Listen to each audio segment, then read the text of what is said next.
Just another routine mission. Why do they always say that before a mission? Of course it's routine, you haven't done anything yet. It's everything that happens along the way. The choices you make, the paths you choose, that turn the routine into anything but. Of course, that's how it started. A routine mission, answering a distress call. And look where that got me. We were testing out the Normandy, Captain Anderson's new ship, when the distress call came in. An Alliance patrol on Eden Prime had been attacked. They'd seen something they couldn't explain. Whatever it was massive. I hit the ground with my lieutenant, Caden Alenko. A good kid, loyal, by the book, with a talent for biotics. We came across the lone survivor of the patrol, Gunnery Chief Ashley Williams. A soldier to the core. Tough, disciplined, ready to take on whatever came her way. Ashley joined up with us and took us to the spot where she lost her squad. That's when we saw it. The ship. Like nothing I'd ever seen. It was massive, scorching the colony around it as it blasted away. We followed the path of destruction to an artifact, a beacon left by a long-dead race called the Protheans.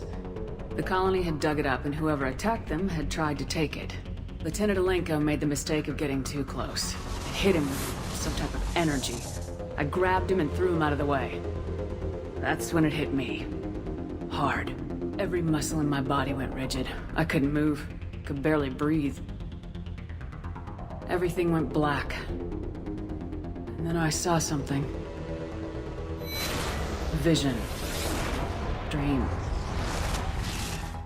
A nightmare. By the time I woke up, we were halfway to the Citadel on our way to meet the Council. I was expected to explain what I'd seen. Anderson came along. So did Udina, our political representative on the Citadel. With those two heavyweights, it seemed reasonable we could persuade the Council that the ship we'd seen was a potential threat. As was the individual behind the attacks. The main suspect for the Eden Prime massacre was a Turian Spectre named Saren. He'd been seen by one of the survivors from the colony at Eden Prime, and there was some evidence to suggest that the ship was connected to Saren. But even Udina's pointed accusations weren't enough to convince the Council. They just couldn't believe one of their chosen elite Spectres could be guilty of something like that. They needed proof, which meant I needed proof. Fortunately, I wasn't alone in my search. Garrus, another Turian, wanted to help. A top agent for Citadel security. Despite orders from his superiors that he shouldn't get involved, he told me he was suspicious of Saren and he had some useful leads. More importantly, he was willing to share them. That led me to Rex, the biggest, nastiest looking Krogan bounty hunter I'd ever seen. He turned out to be more than just a brute. It was his intel that led us to a fugitive with incriminating evidence on Saren. The fugitive turned out to be an energetic little Quarian named Tali. A tech expert with a knack for hacking, she'd procured some information on Saren. Evidence that proved Saren was dirty. Tali's evidence proved that Saren was responsible for the massacre on Eden Prime, and the immense warship we'd spotted was in fact Saren's flagship. But it went much further. Saren was trying to find a way to bring back a race of sentient machines from dark space.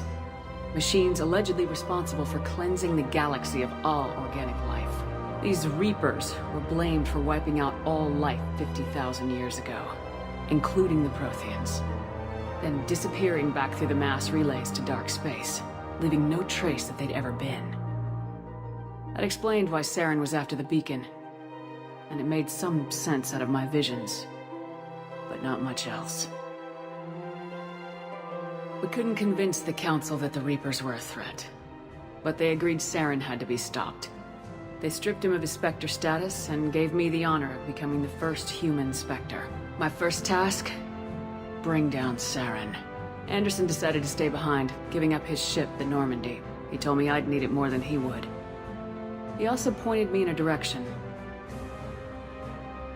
Liara, a Prothean expert, adept in biotics, and maybe most importantly, daughter of Benezia, Saren's top lieutenant.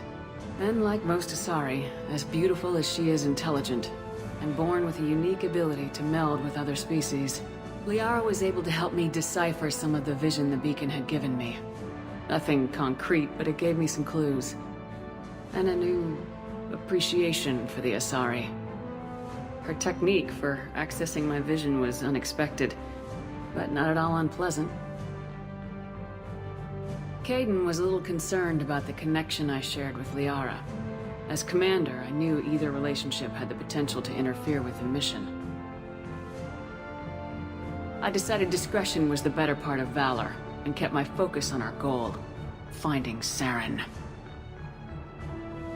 Thanks to Liara's help, we had our next lead, Benezia.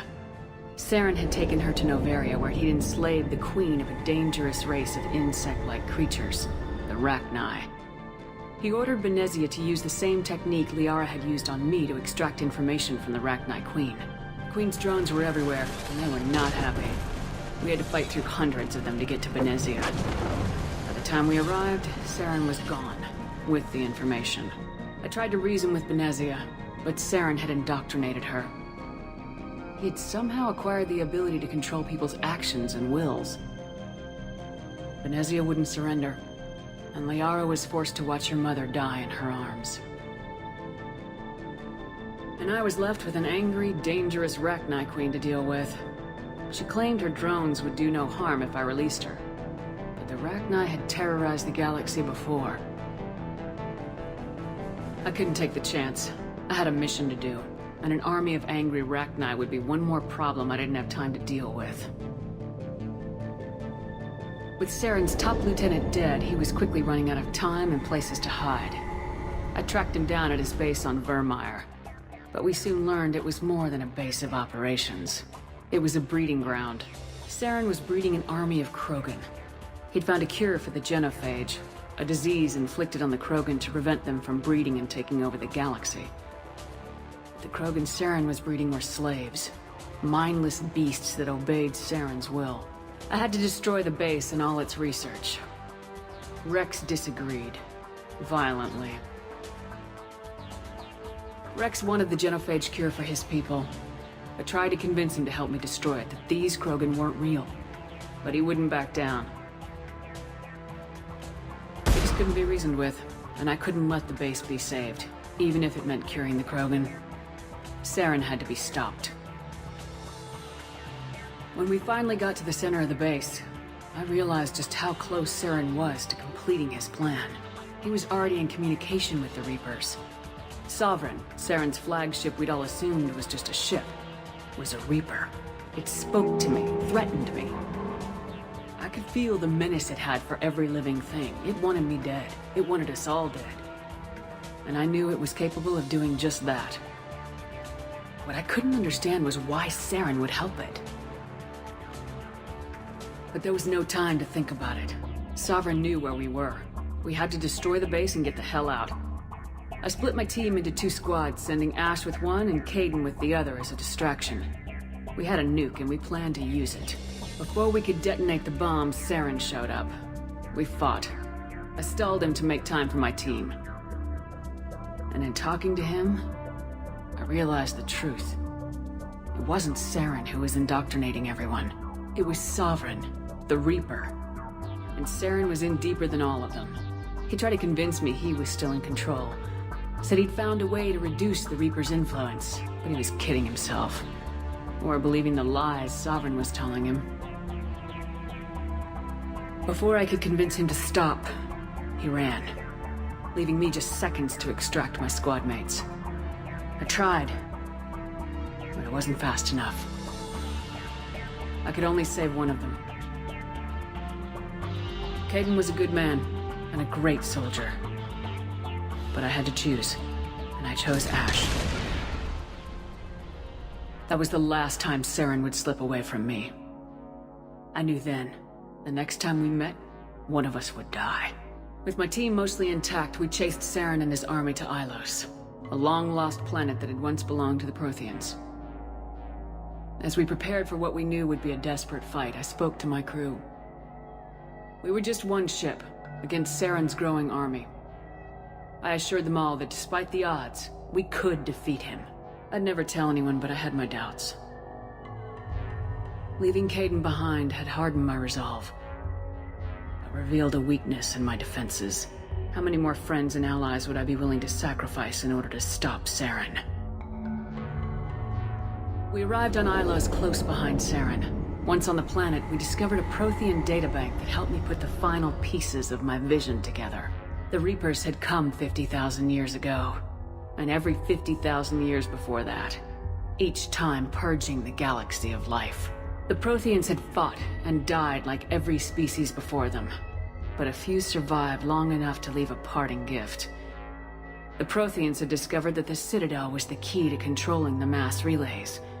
By sabotaging the Citadel, they found a way to close the relays to dark space, slowing the Reapers' return, giving us the time we needed to find a solution to stop the Reapers once and for all. Saren knew this. He was leading his army to take control of the Citadel and re-establish the relays to dark space, bringing the waiting Reapers here to destroy us all.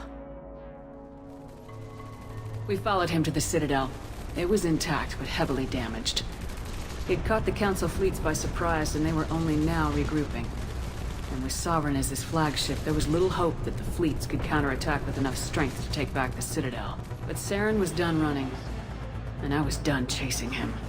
As the Alliance and Council fleets battled Saren's army outside the Citadel, I cornered the Turian bastard in the Citadel tower and confronted him. He died believing that the Reapers would save him. As I fought to regain control of the Citadel, the Council's flagship, the Destiny Ascension, fell under attack. Despite Saren's death, Sovereign and Saren's army continued to fight. The Council was aboard the Destiny Ascension and they were requesting assistance. But I knew in order to help them, I would have to put our human Alliance fleet in jeopardy. The Council could be replaced. The fleets were needed here and now if we were going to defeat Sovereign.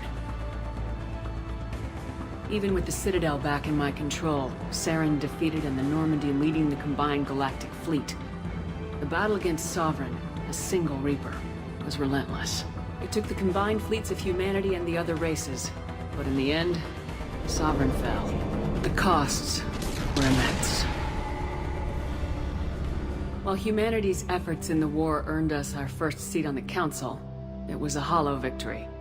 The Reapers were still out there. I knew the fight was far from over, but as the one who'd led the fight against Saren, I was given new responsibilities. The choice of humanity's first counselor was left to me to decide.